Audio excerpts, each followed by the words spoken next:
Banten dulu merupakan sebuah kota pelabuhan yang sangat ramai. Secara historis, Banten memiliki peran yang penting dalam sejarah perkembangan Islam di Nusantara. Letak geografisnya yang strategis menjadikan Banten sebagai salah satu pusat perdagangan dunia. Pelabuhan Karangantu menjadi bukti kejayaan kerajaan Banten pada masa lalu.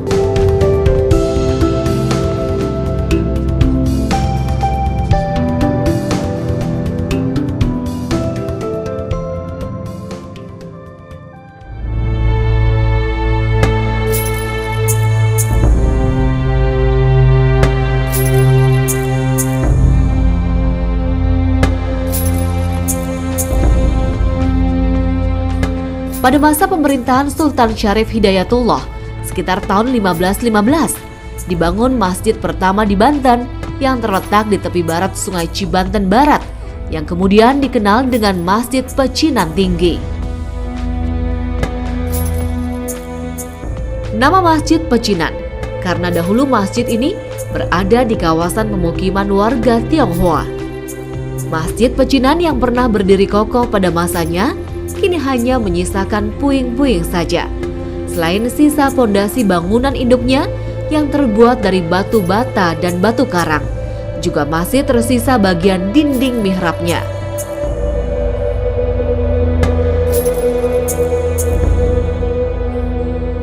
Di halaman depan masjid masih terdapat sisa bangunan menara yang berdenah bujur sangkar.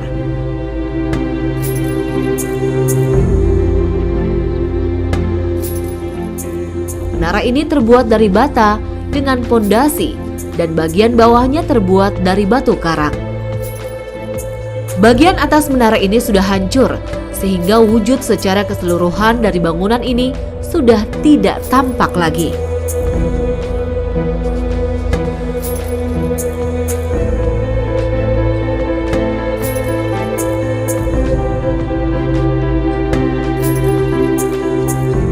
Di sebelah utara menara masjid terdapat sebuah makam China yang tidak diketahui kaitannya antara makam tersebut dengan Masjid Pecinan Tinggi.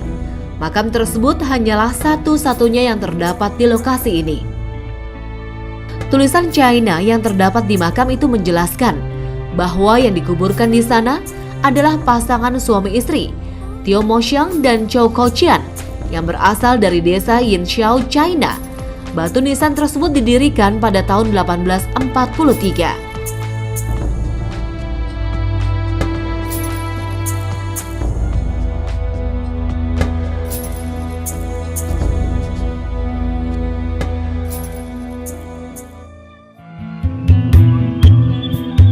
Kurang lebih 500 meter ke arah timur terdapat Masjid Agung, masjid yang dibangun pada abad ke-16 oleh Sultan Hasanuddin dan putranya Sultan Maulana Yusuf.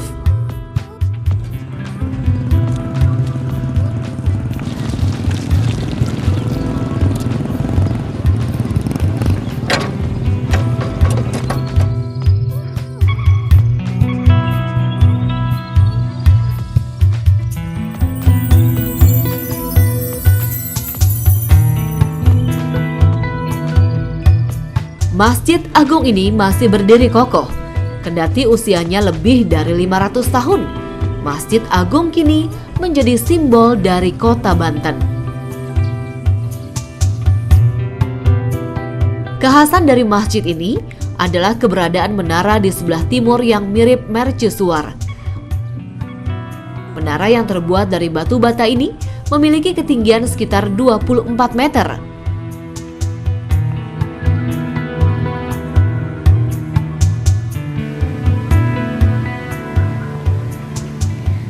Menara ini dulu dibangun pada masa kejayaan Sultan Haji.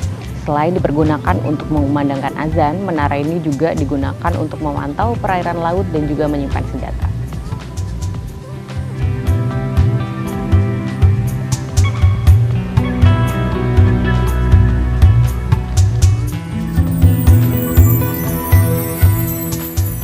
Untuk mencapai puncak menara, pengunjung harus menaiki 83 anak tangga melalui lorong yang hanya mampu dilewati satu orang. Sultan Maulana Yusuf sering beribadah di masjid ini. Sang Sultan selalu mengambil wudhu di kolam dekat masjid.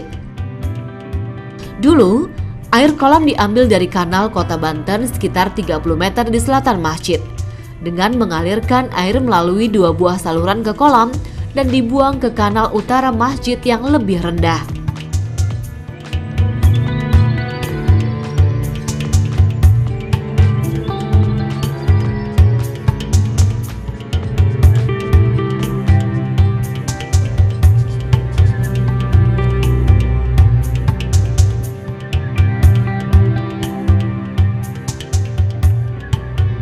Puncak atap bangunannya juga sangat khas, berupa atap susun 5 mengerucut ke atas.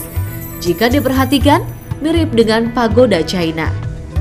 Tak heran, karena jika ditelisik lebih jauh, arsiteknya memang berasal dari China yang bernama Cek Bancut, yang mendapat gelar Pangeran Adiguna dari Kesultanan Banten.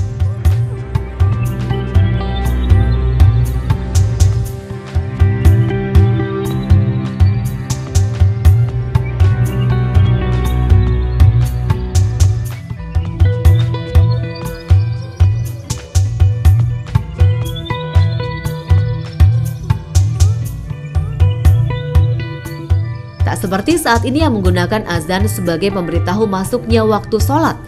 Dulu kalangan masjid menggunakan istiwa. Istiwa adalah alat petunjuk waktu sholat. Tepat di tengah tanda bawah tersebut dipasang besi, dan melalui bayangan besi inilah dapat diketahui waktu sholat. Namun sayang, besi tersebut sudah tak ada lagi.